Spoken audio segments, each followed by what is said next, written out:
I think we can get started.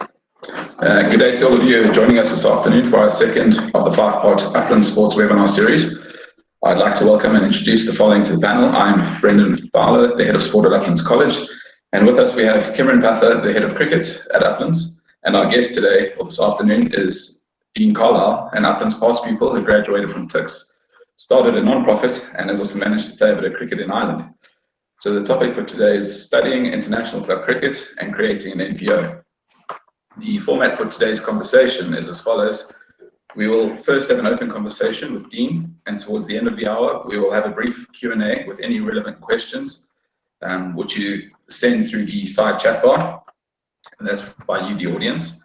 And please kindly start posting any questions you might have for Dean. And so without further ado, I'd like to begin by asking Dean to tell us a little bit more about himself. And welcome, Dean. Cool. Yeah, afternoon, Brendan and Cameron and all of you.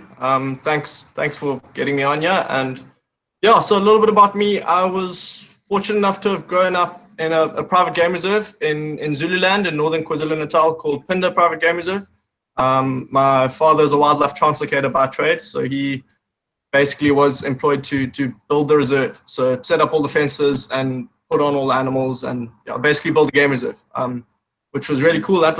He started there in 1991, and I was obviously only born in 96, so a lot of hard yards had been done. But I spent the first few years of my life in an incredible environment, which I'll be forever grateful for the opportunities we had growing up in that environment, where we'd go to a little preschool, which was about 15 or 20 Ks down the road.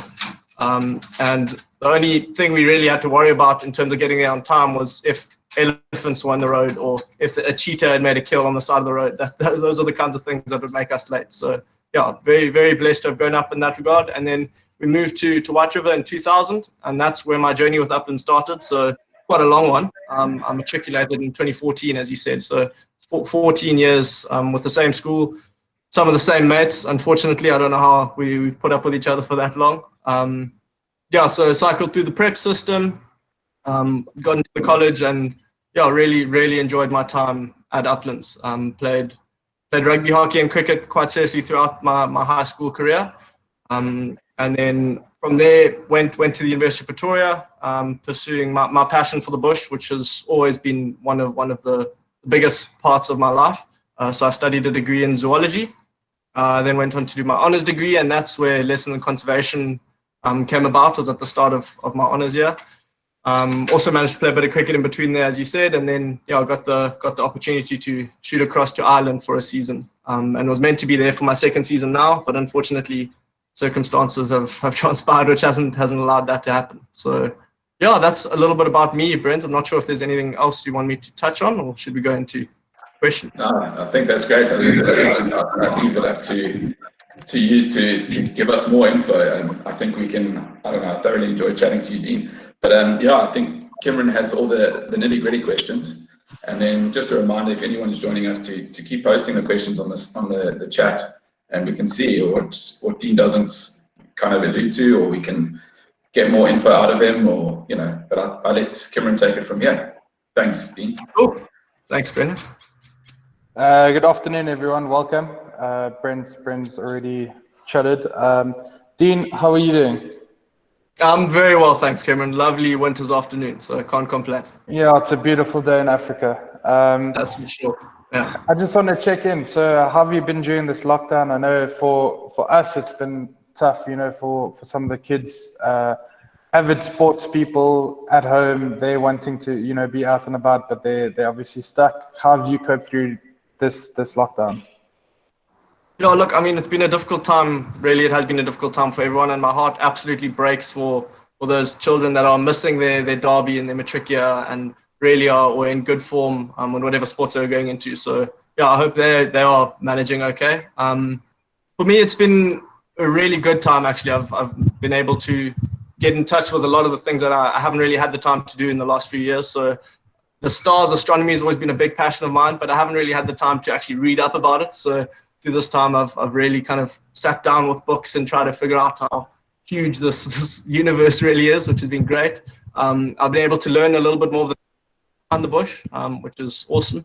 That's fantastic, and I've obviously tried to make sure that I keep as fit as possible. So exercising at least once or twice a day, every day, just to keep the mental health and keep up a positive image that you have. So I've also had the opportunity to shoot into my uncle's game farm, which is about 40 minutes away in the Schoemanskloof, just to help him with a few of the management things there and check the fence lines. And so that's also been I've been fortunate to have that little. Yeah, look, I think it's been an interesting time for all of us to get in touch with things that we wouldn't necessarily have the time to. So that's really, really cool. Dean, just to dive in a little bit, tell us a little bit more about your time at Uplands. Obviously, it was a long journey with a number of things that obviously you've seen and you've walked through what most of our kids are doing now in terms of, stuff like the journey, stuff like playing multiple sports codes. Tell us a little bit more about your time at Uplands. Do you want me? I think focusing on high school, because prep school was a wonderful time, and I really did enjoy it. Had some awesome experiences there in the prep school. We won the league in grade 7, the cricket league. I think was the first time or one of the first times that had been done, which was fantastic. And yeah, there's loads of little stories about the prep, but I think high school, most of these kids are obviously from the high school, so I'll touch on there. So yeah, grade 8, there was a big bunch of us that came across from the prep, all played sports, so pretty much all of my 7 or 8 best mates played at least 2 first-team sports at the school, and that pretty much started in grade 8. So we have quite a good hockey team, and we fortunate to win a few games, and our grade 8 year ended up winning the league as well, which by my understanding was one of the first times that had been done as well. So that was quite cool, really a lot of fun. And then obviously upgrading as we started going through the age groups, we realized that we really did have something quite special, in that there was a core group of extremely talented sports players, both boys and girls. But outside of that, we were a really close-knit group. And that kind of meant that if there was a 50-50 ball, you're going to get that ball, obviously for the school because we love it, but also for your best mate that's next to you, that you really want to do your best for them. So that was a big part of my journey with Uplands, was the really close-knit family that we became. And that then resulted in good academic results, good sports results, and yeah, just a really wonderful time. I really did enjoy my time at Uplands. So yeah, obviously you played multiple sports and you always, avid sportsman, avid about your conservation, thinking back to when you were in matric or sort of finishing school, what was your plan back then? Did you have like a set plan that you thought about, what you'd do after school, or did you, what was your thinking then? I'm actually probably in a very, very small minority in that basically since I could write, we had to write down like our biggest dream. And I said I wanted to study zoology and become a game ranger. That's what I wanted to do since basically I could write. And that's the path I'm still on. So I've finished the zoology. There've been a few little cricket on the side and lesson in conservation on the side, but I'll be starting my guiding career as of January. So I've known pretty much since I was 7 or 8 what to do. And throughout my school career that changed. Oh, it didn't change, so I stayed the same. And as I left, I decided I really committed to that, and I've given a lot of my time towards achieving those goals. That's really, really cool, and it's a cool example to see if you put your mind to something, you can actually achieve it. Obviously, we sort of know you, or I know you more in the cricket sense around Uplands cricket, and the part that you played in cricket. Was cricket always your first passion when it came to sports, or were there any other influences there? I think it's always been very difficult for me to kind of pick between the different sports because they each had different components of which I enjoyed. So, for instance, hockey, as I mentioned, we were part of quite a good side, and lots of my best friends were playing in that team, and it was an awesome environment to be a part of. We had a really good coach, and we trained incredibly hard. So we trained twice a week, but we knew that those 2 days a week training that we had were super high intensity, and we were almost more competitive in those training sessions than we were on the matches come match day. So it was almost like a drop off of intensity. So we were good friends, but we really worked hard in the training. So I really loved that really top level, high performing. It's really nice to be a part of. Then rugby, you love the physical aspect of it. So I started playing rugby for the first team in grade 10 when I weighed 56 kilograms. So I was literally I was half a person. It's unfair. I was just thrown around. I'll never forget my first derby, the starting scrum half got injured in the first 5 minutes or something. And I was the replacement scrum half, and I had to come on. And I was late tackled every single time I touched the ball for the whole first half. And I ended up, one of the flanks just threw me into the crowd. And I ended up sitting up in the crowd at derby, looking around, thinking this is probably not where I need to be. And all of my friends were like, you need to get back on the field, man. So that was also, rugby was great and I did enjoy it. I was never as good at rugby as I was at hockey and cricket. And then cricket was, obviously it's slightly more of an individual sport. As we started going through the age groups, more of my friends started dropping out, and there was just a core of 3 or 4 of us that were playing the game. But again, in matric and grade 11, we were part of quite a good side. And I really enjoyed the challenges there. I was in a position of leadership, and I really enjoyed the challenges that were associated with being one of the better players in the team, which was always one of my biggest goals, was to try to target the really good players from the other teams. That was always a big thing for me as a cricketer, was to lead from the front, more so than other sports, because it is more individualistic. You can show that if you're putting in the hard work and achieving the results on the field, your team will hopefully be following.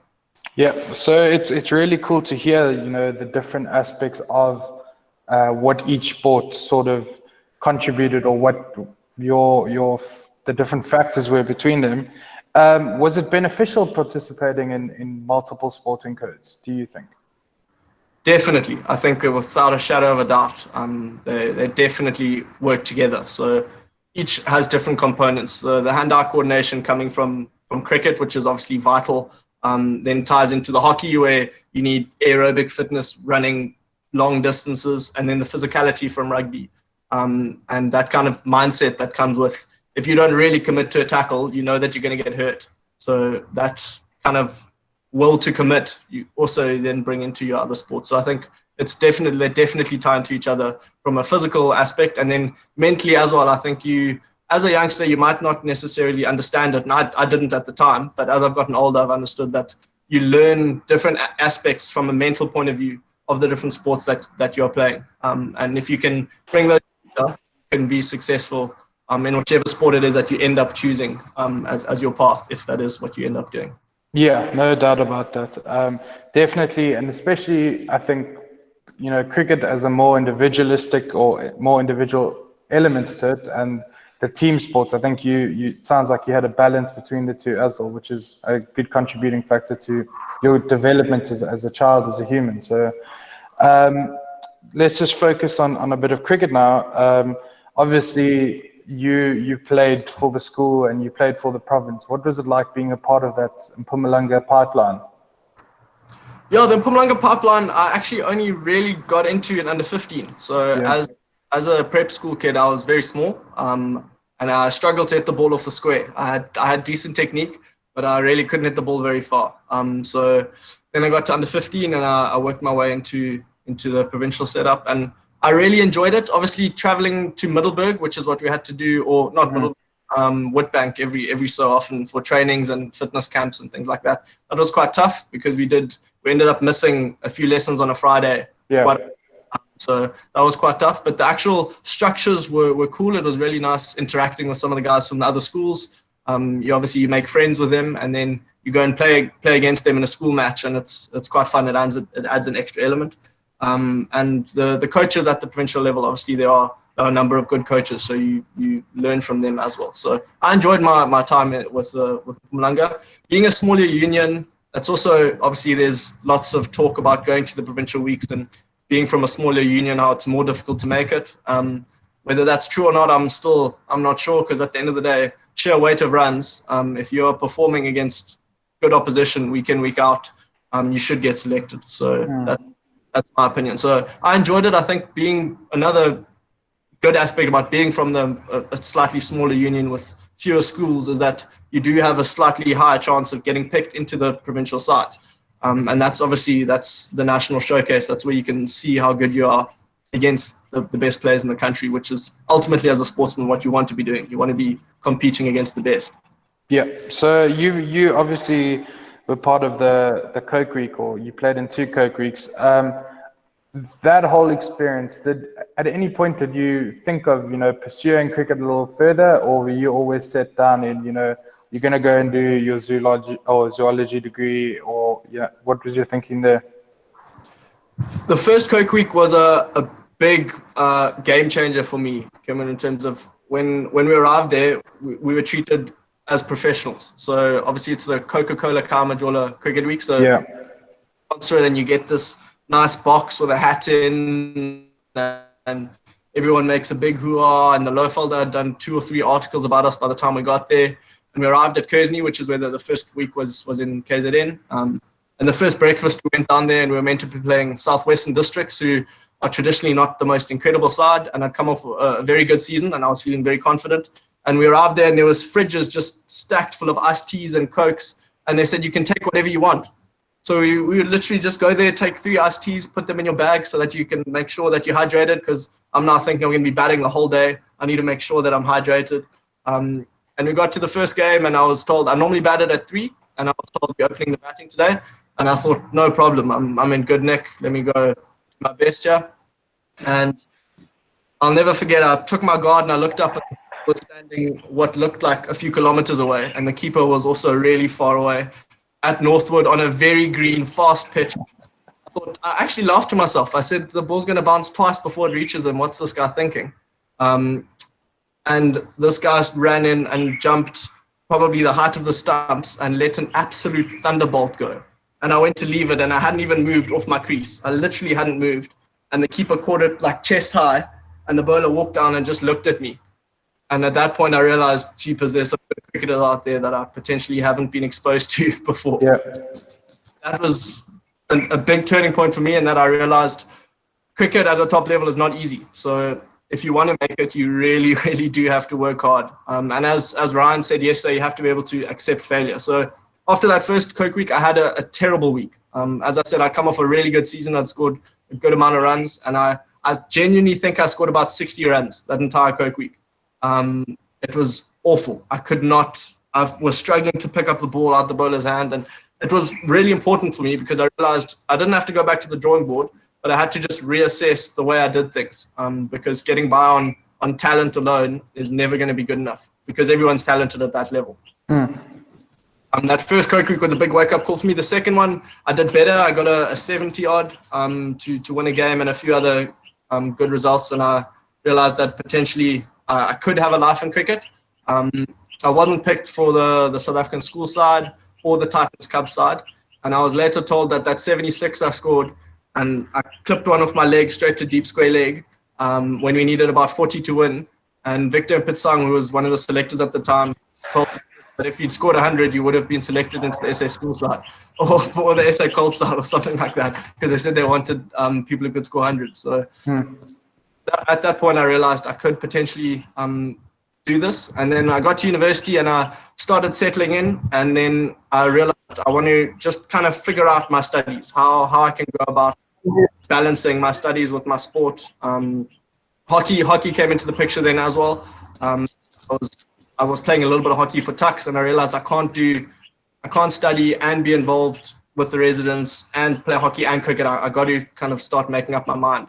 and I realized I was actually training for a res match, which is just kind of a mess around bit of cricket. So my first school, I didn't play any cricket really. I played a little bit of res stuff. So I was just training for a res match, and then one of the coaches from Old Boys, the club in one of the clubs in Pretoria, saw me and said, "You can play cricket. Why don't you come play again?" And that's how I got into the club stuff. I wasn't considering playing professional cricket at all after school. No, it was in the back of my mind, but then after those Coke weeks, I realized this is hard work, and I wasn't at the place in my first year to be committing that work at the time. So yeah, it's interesting. It's a different take, but also an honest take, and we appreciate that, and I'm sure some of the kids will appreciate that. So you fast forward, you go to UP, you start your zoology in first year, you talk about playing a bit of hockey and eventually getting back into the cricket setup. Initially, as a student, obviously, growing up here, going to school here, how was the move to Pretoria, and how did you balance, obviously going into res, and then later on you find your feet, but how was that move initially?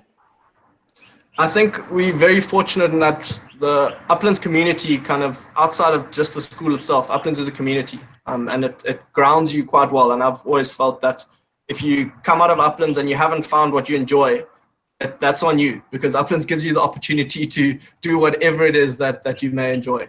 So I think Uplands grounds you quite well. You have a good sense of life in general. At 18, obviously, no 18-year-old really understands life, but you have a general understanding of what's expected of you, and you've got a good set of values. So transitioning to Tux, the residence life takes up a lot of your time if you do commit to it at university. And I enjoyed my time in res. It was cool. It was interesting. But at the end of the day, my love for sport and cricket did come through. So I arrived at the university thinking school was great and I absolutely loved it, and I thrive under pressure. I love pressure. But in that first year, one of the reasons I didn't play highly competitive cricket is that I wanted to just get a break from that high level of pressure and just see exactly what it is that I'm really good at and what I really enjoy. And it was in that break that I realized how much I love cricket and how that highly competitive, high pressure environment is actually where I belong. So just putting that aside and focusing on studies was important at the time. And I wouldn't change it. Going back, I wouldn't have not taken that year off. I think the lessons were important to kind of show me what was really important going forward. So once you got back into the fold, you talk about a coach from the Old Boys Club getting in contact with you. How was your journey with the Old Boys Club? So obviously, where did you start off there, and how did you progress? Yeah, so mine's actually a very interesting journey with Old Boys. So as I said, I got into the side, or I got playing cricket again by accident. So Chris Cardoso, who was the coach at the time, saw me hitting some ball and said, "Come play." So I sent him a message, and he said, "Obviously, we haven't seen you play or anything. You're gonna play cricket for the third team." And I said, "Cool, no problem." Like, I was quite keen. I hadn't trained properly for a while, and I started off in the third team, and I ended up playing 4 or 5 games, I think, for the thirds, and I scored a lot of runs.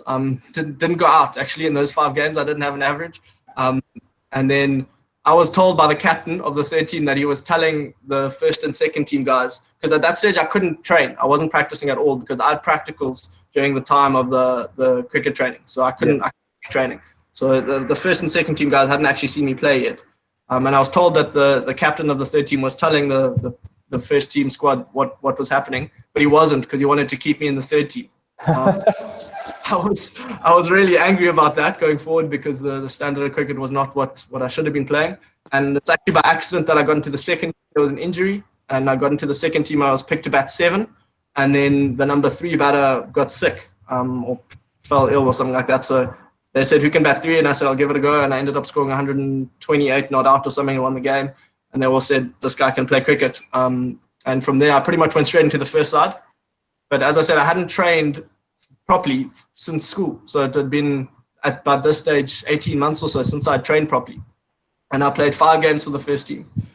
Did you want to say something there, Cameron? Sorry? So no. So once you made the first side for the Premier League, I just want your perspective on the standard of cricket, just to show the kids, if you don't play for a university side or if you don't play for a provincial side after school, what's the standard like at a club Premier League? The club Premier League for me was as good, if not potentially higher than Coke Week. It's an incredibly high standard of cricket, at least definitely in the top six. So the way it works is that you have a top six and a bottom six. And the top six is all really, really good cricketers. So majority of whom did play provincial cricket at school. And one of the bigger things for me is as you get older as a sports person, not cricket in whole, or not cricket in itself, any sport, is that you start to understand your game. So a lot of these players who may not necessarily have been incredible at school, as they get older, they understand their game and they're able to play to their strengths. This holds for any sport that you are playing. When you're able to play towards your strengths, you become a better player. Definitely. The Pretoria Premier League, there's a few really good youngsters who just get by on really good talent and lots of training. And then there's a few older guys who really understand their own games and are able to perform by playing towards their own strengths. So it's very, very high standard of cricket. And then would you recommend, so obviously you started off, you say, a couple of games for the thirds, just getting back into the game and staying active. But would you recommend any form of, it doesn't need to be cricket, but club sports or sports after school, to whether you're a first team rugby player at school or second rugby player at school or first team or second team cricket, netball, whatever it may be, do you recommend staying or using sport to find that balance in a university life? Would you say that's cool? 100%. I would say it's one of the biggest reasons that I was able to perform in the academic sphere was cricket and sport in general, because I was playing volleyball and a few other things as well. So I think 100% if you enjoy sport, play it. There's so many people that leave school having been, even if you're not exceptional, if you just enjoy sport, when you get to university, I really would recommend joining a club of sorts. The universities normally have several clubs where you get to meet new people. So outside of staying active, which is obviously a big part of keeping good mental health, is you also get to meet people from different walks of life. Maybe there's a third year in your course who can end up helping you and has the textbooks you need when you're in your first year. Those kinds of things. So I think there's massive benefit from playing sport when you get to university. I think definitely from, like you say, not just the staying active or physical part of it, but the social and mental, it definitely contributes to that. So that's really, really cool. The level, obviously, once you got into the Premier League side or still playing, club hockey for tucks and cricket, how did you balance that with your studies? Was it as intensive as, at school where it's sport and academics, or was it easy to find that balance? I think I've always been quite fortunate to have quite good time management skills as a whole. So I normally kind of write down what it is that I have to do. And as Ryan said yesterday as well, you prioritize your academics, because often your academic dates come out early. So your tests and your assignments and things like that come out. So I tried to prioritize those and get those done as soon as I could. And then I could focus on my sport. So there is obviously you have to keep your balance, but it's not impossible. You just have to manage your time well. And you have to, one of the keys for me was that I really enjoyed what I was studying. So studying for me wasn't really a chore, and I could do it at any time of the day because I really enjoyed it. So sport then was kind of a getaway for me, which was fantastic. And then the roles kind of started to reverse when I realized that I was performing well on the cricket field again, and cricket started becoming more of a priority. And not that my academics took a back seat, but by this stage, this was in my third year, and I'd figured out how to balance the two. So I don't think there's really a rule that I can give to anyone for how to balance your academics and your sport and your social, because that's a big thing. I have met a few people in the high end of cricket that are also studying that end up having no social lives, which is not what you want either, because you are at university, you're young, and you need to be still enjoying your time. So that's a third component which some people I have seen have neglected a little bit. So I think it's definitely important to find and get that balance, which it sounds like you've got down to a T. Moving on from sort of studying and sports. Obviously, after university or through university, you were afforded the chance to play in Ireland. Club cricket there. How did that opportunity arise? What was the process like there? So I was in a little bit of a different situation in that I've got a Swedish passport, so I've got an EU passport, which is a big help if you want to go play an overseas season. But basically the way it came about is I was playing, and there was actually a fellow Uplander, Connor Fletcher, who was based in Ireland, and he'd been studying there and was playing a season. And now I was in the Pretoria All Boys setup, and I was playing with him, and he went back over to Ireland. And then I had a really good season with the first side. Connor's club started, any players who could potentially come over, we're looking at getting an opening batter. And Connor said, yeah, this is Dean, have a look at his stats, give him a call. And we had a few interviews, and yeah, that's kind of how it came about. So it came about through results on the field, but also having a good relationship with people off the field, which often in sport people underestimate, in that, of course, your results need to speak for themselves, but also you have to be a good person to everyone you interact with in, I suppose, any sphere, professional sphere, sporting sphere, whatever it may be, because you just never know when that person may be the one that's sitting vouching for you or not. So that helped. And obviously, so it was good to have Connor there with you, and it's easy to adjust to a foreign sort of environment when you're with other people. Did that, aside from cricket, what were your experiences like? Did you travel? Did you get to see lots of Ireland? What was that like? Yeah, I did travel, and I absolutely loved Europe. So I was living with a professional who plays in the Big Bash, Clint Tinchliffe. They called him Ron Burgundy. He had a big moustache, bald left arm, Chinaman. He was a lovely guy. We really, pretty much from day one, we just absolutely got on. So we did a lot of things together, and there was also another player from New Zealand out, a young guy called Josh Newport. So we spent a lot of time together, and we were very fortunate that one of the players at our club who played for the third or fourth team worked for the Irish rail system. So he could get us free train tickets to anywhere in Ireland. So often on a Sunday, if we didn't have a game, we would just go down to the train station and get a ticket and say, where should we go? And just look up at the boards and decide, oh, let's go to Kilkenny. That looks quite cool. So that was really cool. And then I was also fortunate, once you're in Europe, it's quite easy to travel for quite cost effectively. So I went to Sweden. I've got family in Sweden and Spain and Portugal and England. So yeah, I did do quite a bit of traveling. Pretty much every break we got to travel. So that was great. And meeting new people from different walks of life and kind of living the journey with them was really cool.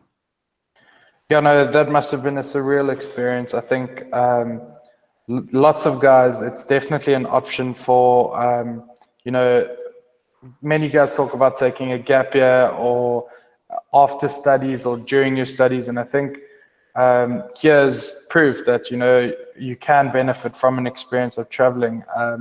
If you could do it over, would you do it over again? I know you were supposed to go over for another season now, and the whole COVID-19 lockdown that worldwide has prevented that.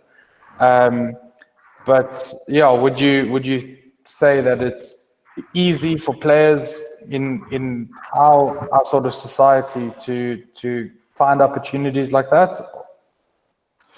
I think in Ireland, definitely. So clubs are often looking for exchanges. So this is potentially something that the school could get involved in. Most of the clubs in Ireland are looking for 16, 17-year-olds from other countries to come out for their season, which is during our winter sports season, and play club cricket there, because they learn from them, even though they're youngsters, and then they send one of their young prospects over to South Africa or New Zealand to learn from them. So at school, there are prospects. And then after school, I think the standard of in Ireland, every team has at least one or two professionals. So there's really good guys that you'll see playing on TV.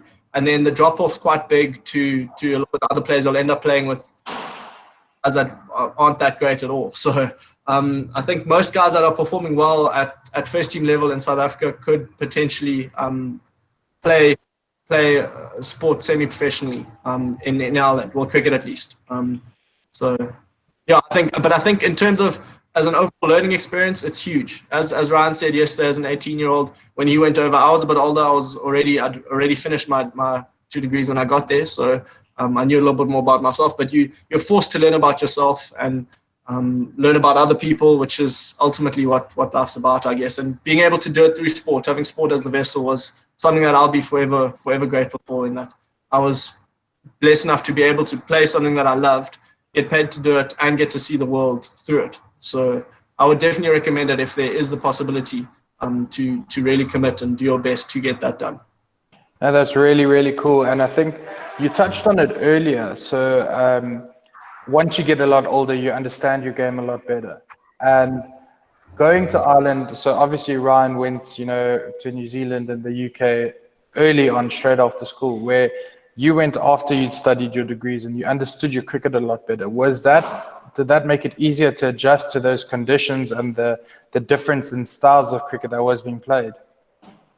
Definitely. I think that made a huge difference. I think if I'd gone over straight after school, I definitely struggled quite a bit more, because as Ryan said, at school, you're spending however many hours you can. You're just hitting balls, and hockey, you're just practicing your flicks and you're doing whatever you can because you think, I really have to work on as much as I can, which is true. Preparation is really important. But it's the quality of preparation that starts becoming important, as Ryan touched on yesterday as well. But I think definitely understanding my game allowed me to adapt to different conditions. You start understanding your strengths, and you realize that on sticky wickets, you can't necessarily play in this particular way. You've got to play in a different way. And the more you play the game, the more you play in slightly different conditions, and you learn from each one, which then enables you to arrive on the weekend or whenever your games are and assess conditions and then work your game to best perform under those conditions.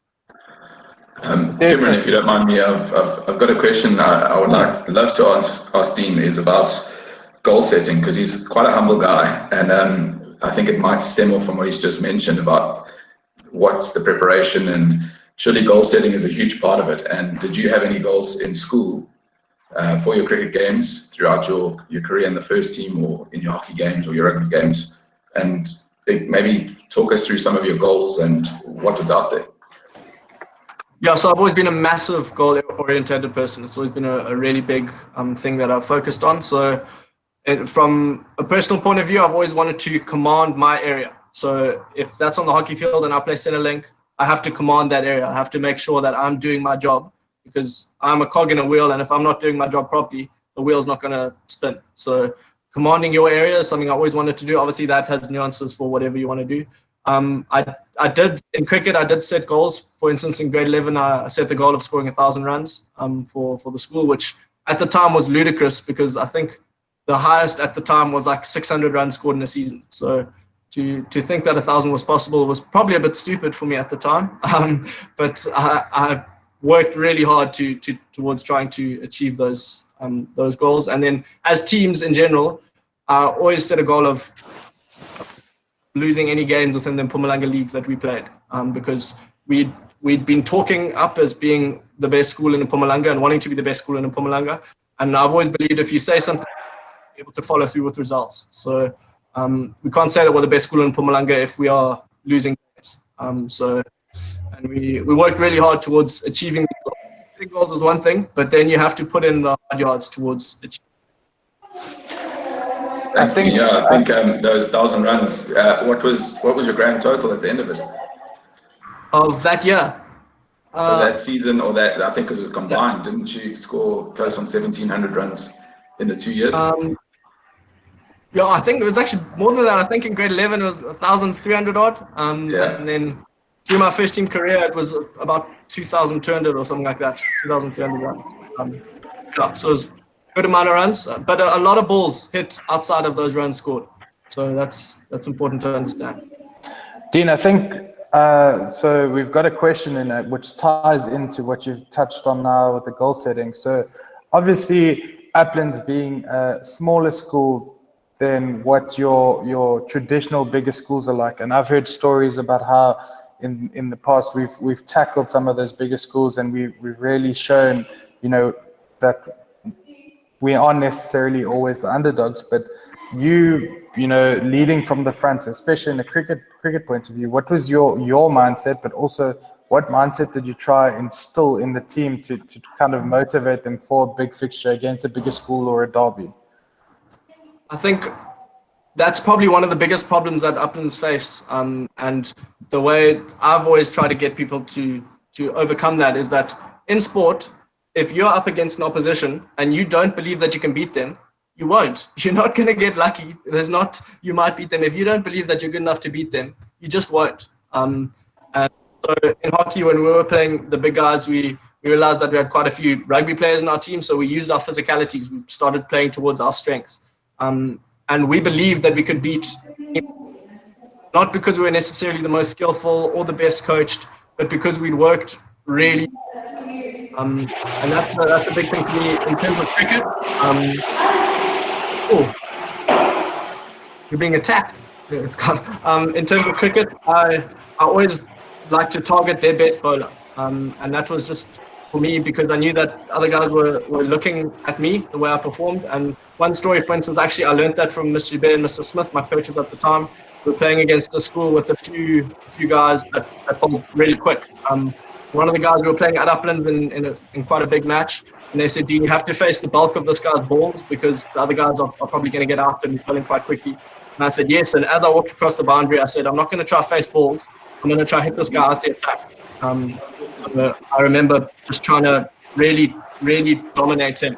And I felt confident to do that because I knew that I'd trained harder than him. He was a nice guy. I knew him from the provincial setup, but I knew that I'd trained harder than him. So at the end of the day, if you have trained harder than someone, when you get put in that position, you will subconsciously have the belief that you can beat them. Doesn't matter who they are or where they come from. So it all boils down to training and hard work from my point of view if you want to dominate the big schools and the big opposition. I definitely agree. I tend to agree with you there, Dean. There's an old saying that talent or hard work beats talent when talent doesn't work hard. And I think that if you prepare like a champion or you prepare to the best of your abilities, then you should be definitely well equipped for those bigger challenges. And I think we've got another question in. So any speed bumps encountered along the way and how did you overcome them? So this might be injuries, it might be setbacks in your, whether it was academic or sporting career, but how did you overcome, a down period or a rough patch along the way? I think there's always going to be downs. They are unavoidable, and that's having a very tight-knit support base, friends, family, that can help you through those periods is really important. And that's why I think at school, part of our success is that we realize that not everyone's going to be on good form on the same day. It's just not going to happen. Sometimes it does, and it's incredible, but it's very, very rare. So you need your other mates to understand that sometimes they're going to be the ones carrying the team when you're down, and other times it's going to be them carrying you. So I think having a support base is really important because there will be failures. And then having a strong kind of mental toughness is important. At the tough sport, depending on what level you want to play it, if you're playing it at the highest level, is a difficult thing. There's a lot of people vying for positions. So you have to have the mental toughness to understand that, for instance, in matric, I tore my hamstring just before the hockey playoffs. And we were playing in Cape Town, I think it was, and it started hailing and I didn't stretch properly when I ran back on. So stupid thing, and I ended up tearing my hamstring and we nearly lost the playoffs. We were playing on a horrible pitch and it was hot, and like that was a low for me. But I realized that this low at the moment is a part of me learning. And as difficult as that is as a 16, 17, 18-year-old to realize, you have to understand that the dips are part of teaching you to be mentally tough so that the mountains that you can climb, you work harder to get there and then you appreciate them more. So there's always going to be bumps. Academically, I failed my first test ever at university badly. I think I got like 30%. And I hadn't failed too many tests at school. I didn't really know what to do. And again, it's a wake-up call. Gets you just to work harder. So I think mindset in every difficulty is an important one. Keeping a positive mindset, that is. And just to touch on that, Dean, obviously you spoke a lot about being in, so it wasn't just you involved in the sports, it was a team and it was a good period with a number of decent players. A bit of healthy competition in the environment, do you think that's good? Trying to be better than your mate next to you, not just for your own benefit, but ultimately that would benefit the team. What's your thinking there? Massively. I think that was a huge part of our successes in all of our sports. And I think healthy competition is the right word. For instance, as I said, in hockey, we trained at extremely high intensities. And the way we maintained this was through competition. So we had a lot of competition-based games. And our coach at the time realized that we needed to constantly compete with each other. And that lifted us up. So Keegan Duprea, who's known to many of you at the school, our goalkeeper at the time, and when we were doing short corner practice, it was like war. There was no bars hold. It was absolutely, we were trying to absolutely dominate each other. So in separating the teams, there was internal competition, and then cricket as well. There was one of my good friends who was also a really good player, and we always went out to try outdo the other one. But at the same time, it was never for our own personal benefit. It was for the benefit of the team. So that's a big thing, is that competition is important, but you must never ever get to the point where it leads to the detriment of the team. That's definitely. It's always good to put the team first. Dean, let's move on a little bit. We know you started off a non-profit. You're the founder and CEO of a company called, or organization called Lessons in Conservation. Tell us a little bit more about that. Yeah, so I guess I should start at the beginning, probably, which is about 2 years ago now. And actually, right where I'm sitting now, looking at that view, I just finished my degree in zoology, and I was going into my honors year. And I knew that honors year, there's a lot less class. So you are in your own time working a lot of the time. And I knew that I enjoyed the content and I would have a bit more time. So I wrote one of my to-do lists, and I would like to create a conservation lesson. And it was like fourth on a list. I had to run 5Ks in under this time, and I had a list, and this was just a small little point on fourth on the list. And then originally, the idea was kind of placed on my heart that I should go teach one class of 20 kids and take 3 of them on a game drive. That was the original plan. So I went to my res that I'd left now. I was staying in a commune. I went to them and said, guys, I want to teach some kids who wants to help me. And 4 guys applied. 2 of them were useless. They weren't great, but they applied and they loved what they did. And we got this class of 20 kids taught, and we were started to plan the game drive, and then an Instagram post went out and word started spreading in terms of what we were doing. And then more and more people started asking how we can get involved. This is really cool. We're also students. We've also got time. And that's when the whole model kind of started developing, in that we want to be a student-run organization. So students, and now we go into scholars as well. So we started an LIC schools program. Students and scholars have energy, and if they are genuinely passionate about this, they will commit themselves towards it. And as we've discussed already, you do actually have more time at university than you think, if you manage it properly. So we thought that we'd start trying to inspire students to make a difference in the world. And the way we're doing that is through teaching children from rural communities about conservation and basic ecological principles. So that was the way it started. And then I realized I'm at Tux now, but there must be similar people at different universities. So I contacted one of my friends who spoke to some of the people from the ecology department in Stellenbosch, and I flew down there pretty much blind.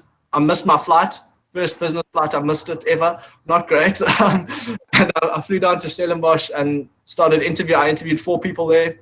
They were all brilliant. One of them was a really highly qualified, good CV, had been guiding in the bush for a year before university.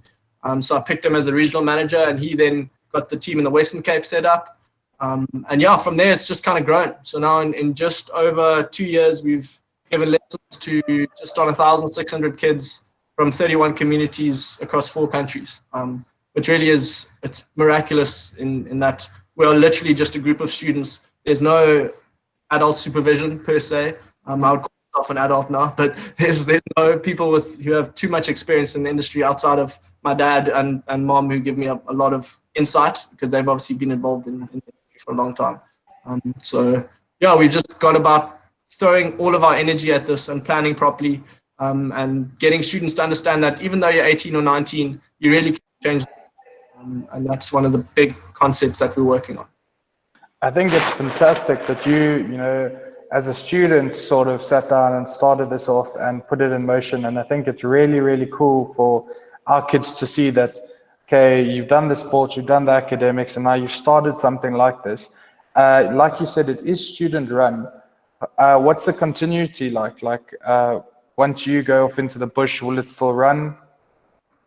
Yeah, so I mean, I don't want to get into the managerial concept too much. Essentially, I'm currently the CEO, and there's a managing director who oversees most of the other operations.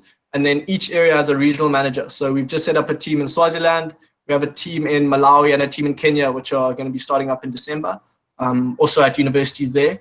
And there's normally between 8 and 10 people from each university that work there. And we make sure that we have a nice mix of experience and youth. Experience being people that are near the end of their degrees, and youth being people that are just starting off and can bring the energy and can learn. And that's one of the ways we keep the continuity, is that we make sure that there's always a conveyor belt of young people coming through. And then one of the reasons we started LIC Schools, which is currently running at Uplands, we're hopefully going to roll it out to 20, 30, 40 schools throughout South Africa, where we get children in grade 10 or 11, explain to them what lesson in conservation is, take them away, show them how to teach our lessons, and then get them to actually work in their communities through the school as a school registered kind of body. And then when they go to any university, hopefully in the future we'll have teams at Rhodes and UCT and basically all of the big universities. And they'll then understand what lesson conservation is and can move seamlessly straight into the organization and can continue to do the work. So that's the biggest scheme of things, is that we want people constantly rolling over. And then when they go into their professional realm, they'll understand a little bit more about conservation and hopefully remember lessons in conservation. So the next big, highly successful man or woman can give us a whole bunch of money as well. That's obviously always God. So people will hopefully always have a love for conservation going forward. Definitely, and it's really cool that you've rolled it out in schools now, and we see the Uplands kids getting involved, and the fact that you want to grow it is really, really awesome. I just want to take you back a little to when you started. You were really, really small, and as you've expanded, have you leaned on anyone from the business side of things to help you set up this whole venture, or has it just been you? No, massively. I don't want you to ever get the wrong idea that this is me. There's a huge team at the moment. There's 34 people that are working as volunteers for lesson conservation, and we set up basically like task teams for each task that we needed. So, for instance, when we were drafting our constitution, pizzas from the local pizza place and got a few young lawyers who I'd met through cricket. They came and helped us put together that. And when we were working on our finances and the best way to record our finances, we had one of our guys who was honors in accounting and a few of his friends. We came over and worked it out. So we've tried to rely on other students or people that are newly qualified in their particular spheres to help us put it together. Keep that youthful focus. So there's no need for, it doesn't necessarily need to be someone who studied anything in conservation to get involved. I can, with my teacher's degree, get involved somehow, or an accountant can get involved somehow. Anyone with a passion for conservation, is that what I'm understanding? Exactly. That's exactly the model, is that students are studying a thing, whatever it may be, mostly because they enjoy that. And we are giving them an opportunity to learn real-world skills, which is important, because a lot of the time university doesn't have the practical component. So they're learning the practical component while making a difference and doing something that they enjoy. And often they get to do it in incredible places all over Southern Africa. So we have a number of teachers on our team that are part of the curriculum development team who help us continually evolve our curriculum so that for each of the different areas we go, it's pertinent to those particular conservation issues. So yeah, in terms of relying on other people, we have relied quite a bit on my dad, who's been involved in community development for 25 years in conservation. So he understands all of that quite well. But yes, whatever your walk of life, whatever your kind of passion, you can get a job on lesson conservation. It's volunteer work, you're not paid. It's some cool things. No, that's really, really cool. And it's nice that you sort of paving a way for, yourself, like you say, as a youngster, without adult supervision per se, to start off something like that. And I think you're definitely setting a good example, not just for our community, but for people out there, which is really, really cool. Looking back, your time at Uplands, how did that shape you or help you in setting up, lessons in conservation, your cricket? Aside from, the education and the sporting side of it, was there anything else that you took away that sort of helped you or shape you into what you are today? Yeah, I think one of the big lessons I learned from Uplands in that it's been quite like a small farm school. That's the way we've been viewed. And then through that, I realized that it doesn't matter what other people think of you, you can go do incredible things. Whether it was sporting, we had people that were phenomenal on the piano. I have not a single musical bone in my body, but I sat there in awe as these fingers were just moving. And I realized that so many people have talent. Everyone is good at something. And we just need to be able to give people a platform to use this talent to make a difference. So in terms of shaping me, I realized that even if it's crazy and seems impossible, if it's something that you really want to do and you've done the groundwork and you really believe in it, if you throw yourself into it without, like, you literally have to jump off the cliff. You can't leave anything as a guarantee back on the side of the cliff. You have to jump off. And if you really commit towards what you want to do, you can get it done. And I think that's what Uplands taught me, in that if you really commit towards goals, you can achieve them, even if they seem ludicrous. And so many people will tell you you can't do it. And oftentimes we were told, oh, Uplands can't beat whoever it was on the sports field, or someone can't get 9 distinctions, and then they do. So I learned a lot from our peers. And then, as I mentioned, the sense of community. So, like, I think Uplands and Mpumalanga and the Lowveld as a whole is, like, when things were going quite well for cricket, you'd walk into someone in the supermarket on the side of a different field, and they say, hey, you've been doing very well in cricket, like, keep going, you're making us all proud. And that was awesome to hear. And that's one of the reasons why I think we want to go and be successful, is for our friends and our family who've committed so much, but also for the community as a whole. The Uplands community who came out and week in, week out were there for us on the sports field, or whatever it may be, donating. They've always been supportive of us. So I think Uplands taught me that you just basically need to be a good person. If you're a good person, life will work out okay for you.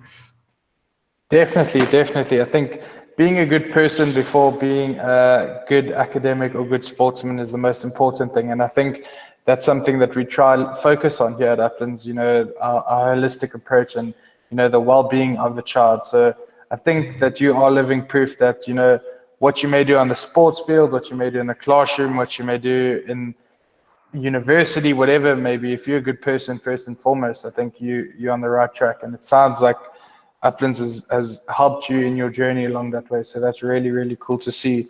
I think just a message to some of our sportsmen and women out there, in terms of, a mindset and that positivity. What's your take on that? Yeah, I think a positive mindset is everything. And with that, I think comes sport and life in general. Is, when you break it down, it's a difficult thing. Life and sport there's gonna be ups and downs, and you learn to deal with them. But a big thing that people, especially at a young age, forget to do is live in the moment. That's basically what I would say. So positive mindset is everything. So put in your work, if it's academically or sport related or whatever it is, put in the work. And then when you get to that big stage, if it's your derby for sport or your final exams for academics, take it all in. Really do just enjoy your time doing what it is that you love, because so often we end up not being able to do what we love, and we think, we'll go back thinking, man, I wish I'd enjoyed that a little bit more, or taken that in a little bit more. So living in the moment is a really big thing that I would say is important for young people in general, just celebrating those little victories. I definitely agree with you there. I think it is important to celebrate the small wins and keep focusing and keep building on what you've got. One last question from my side, Dean. If you could go back to high school and change anything, whether it was anything to do on the sports field, anything to do in class, maybe you wanted a different teacher for something. If you could go back to high school, what would you change? I think that's a difficult one. I've always, time machines, you don't want to mess with the future. No, definitely. I loved high school, and I think I committed to the things that I loved. I think potentially what I would have changed is that I didn't quite realize that the influence you have at school can be. So oftentimes, especially sportsmen and women that are often in the spotlight, at school you don't actually realize how much the grade 8s are looking up to the first team players. Even if you're in grade 10, 11, 12, you don't actually realize how much they're looking up to you. You're just so focused on yourself and your preparation, whatever it may be. So I like to think that I still did a good job in terms of leading the young people, but I would have potentially focused on that a bit more. And like, for instance, when I was in grade 8, we used to go and stretch the first team rugby guys' hamstrings before the game. Like, we'd be around them and help them what they needed to do. And then after the game, the guy would come up to you and give you a pat on the back and say, hey, thanks for that. And we didn't really realize the little things and how much difference they made. So I'd focus on trying to acknowledge each and every person that's helped you get to where you are, and try and inspire those people that are looking at you thinking, man, I want to be like that person when I'm older. Dean, I think you've set a fantastic example for some of our young people. For those of us who've been privileged to, share times with you on the side of the field or get to know you a little bit better, I think you have shown that it's easy to, if you are passionate about something, you can definitely pursue it if you set your mind to it. And I think lots of our youngsters can take a lot away from today's chat. And from my side, just thank you for giving up of your time and sharing some of your experiences with us. I've really enjoyed it. I've learned a lot more about you, which I didn't know, which is really, really good. And just from my side, thank you. I'm going to hand back over to Brendan now, and we'll catch up soon. Thanks, Dean, and thanks, Cameron. That was a very, very awesome conversation. Lekker, thank you very much. My takeouts was definitely a passionate guy. Guys, to stay humble, look after the good guy. Time management is a key one. I think people don't realize Dean, what he's accomplished is based a lot on alluded to it, was time management.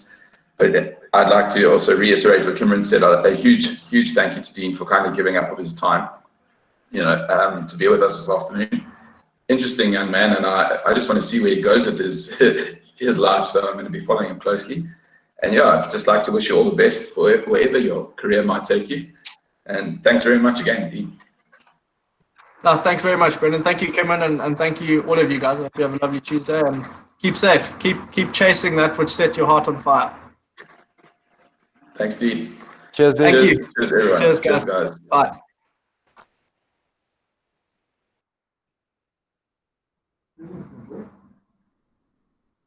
Thanks.